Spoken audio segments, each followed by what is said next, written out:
You're listening to the Monday Night Community Show with Daniel on BRFM. This is BRFM, our very own local community radio station, right here on the Isle of Sheppey on 95.6 FM. You are listening to the Daniel Monday Night Community Show. I'm Daniel. It's great to have you along with us. And now it's time to hear the selection of interviews I did when I was out and about in the week at the launch of the RNLI lifeguards. I caught up with a selection of people. I caught up with Rory, the lifeguard manager. I also caught up with some of the lifeguards who were involved in a demonstration and will be the lifeguards on the beaches here on the island. And the mayor of Swale was there, and I got a chance to speak to her as well. But now it's time to start off by hearing the interview I did with Rory. So we are out and about here at BRFM. We're on Sheerness seafront in the lifeguards hut. We're firstly joined with Rory from the lifeguards. Firstly, thank you very much for speaking to us. No problem, I'm delighted to join you today. So what is your actual role? Well, my name's Rory Smith. I'm the lifeguard manager for RNLI Lifeguards, and I oversee the service delivery of our lifeguarding services in the east of England. Now today is a press launch. I was wondering if you could tell our listeners a little bit more about that and what's built up to you holding this today. Well, I'm absolutely delighted to announce that the RNLI are working in partnership with Swale Borough Council to provide the lifeguard service on 3 beaches on the Isle of Sheppey.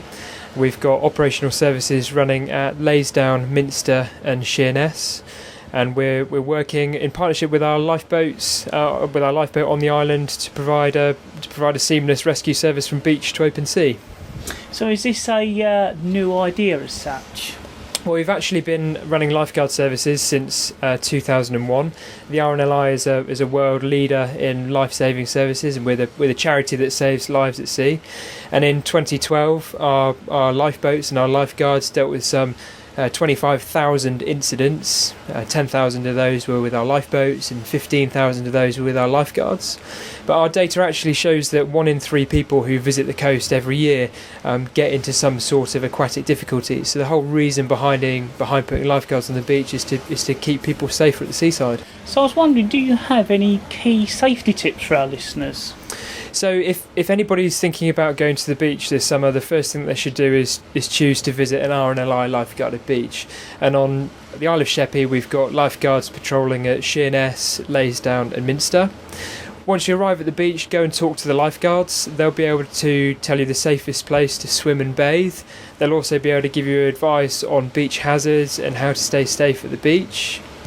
If you are going to come to the beach, we advise you to bring plenty of sun cream and make sure you seek some shade on the hot sunny days. Well, Rory, thank you very much for speaking to me at this press launch at the Sheerness seafront. Thanks ever so much.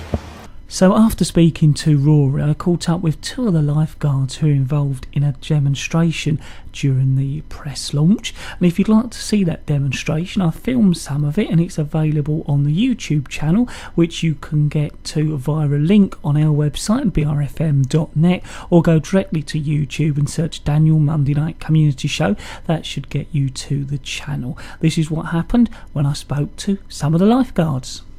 So we're now joined with Thomas and Nick, 2 of the lifeguards, and they were involved in the rescue that we've just seen demonstrated to us. So firstly, thank you very much for speaking to us. No problem. Yeah, thanks very much for having us here today, Daniel. Yeah, it's good to be here. So was it very cold out there? It was pretty chilly, but we've been training for the last 6 weeks or so, training up the lifeguards and recruiting for the RNLI, so we're kind of used to it now, I think.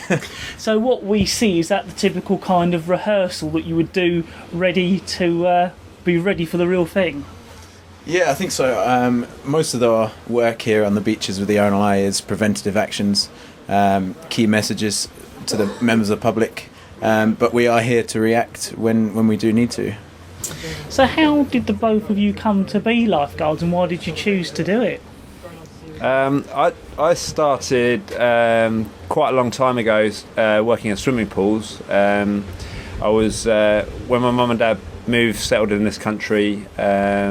They settled nearby the Strand, Lido, which is down near Rainham. I'm from Chatham in Kent, and I suppose sort of had sort of water in my veins before I was born, because my mum was swimming when she was pregnant with me, and basically at the age of 29 I kind of had this sort of passion for the water, open water, and kind of yearning to be involved in beach lifeguarding. So started working in 2006 for the RNLI on the south coast in Bournemouth and in Boscombe, which one or two people obviously know very well.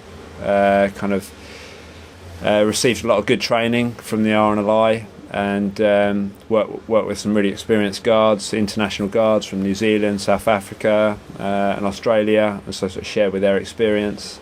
And I've kind of developed and gone up through the ranks in the RNLI. I supervise a team in Thanet, and now on the Isle of Sheppey as well. So it's it's really great to be part of the community down in Sheppey. Yeah, working down at Laysdown. Already met quite a few people down there. Dave, the cafe owner, and Brad and Carol that look after the toilets. Trev, the cleaner, and so we're part of a service now. So it's all about being part of the community and getting people to feel they can approach you. Yeah, absolutely. Lifeguards are normally a pretty friendly bunch, so I always kind of urge members of public, if they're not sure about anything, kind of at the beach, in the water, come and have a chat with the lifeguards. They'll be able to give you tide information, or kind of what the weather's doing. If there's any particular relevant hazards for that day, they'll kind of maybe help you to steer clear of those hazards. And so it's that's all part of our work, and kind of if young kiddies get lost on the beach, or if there's any sort of little minor first aids, and lifeguards take care of those as well. Anything from sort of cut toes to sort of more serious incidents. We're community first responders, so we work closely with Southeast Coast Ambulance Service, and they'll dispatch us or dispatch the lifeguards. We've got mobile phones, base phones in each unit, and if there's anything more serious that happens on the beach, all the units are kitted out with responder bags and defibs and oxygen, so we can help anyone that's in sort of any need of more serious first aid. Yeah. Do you have any safety advice for our listeners? I think for this area, the Isle of Sheppey, something that's particularly relevant is the hazards involved in offshore winds. As we know, sort of prevailing southwesterlies in this area of the world, which means that the wind blows from the land out to sea. And we do get one or two people, windsurfers or people that use inflatables, dinghies, or inflatable rings. They're great toys, and they're affordable, and we want people to enjoy those things. We want people to have fun at the beach, but we want them to enjoy it in a safe environment. So if you are using inflatables, if the lifeguards are flying a windsock, advising against the use of inflatables. If the winds are particularly strong, probably advise you to put away the inflatables for those days. If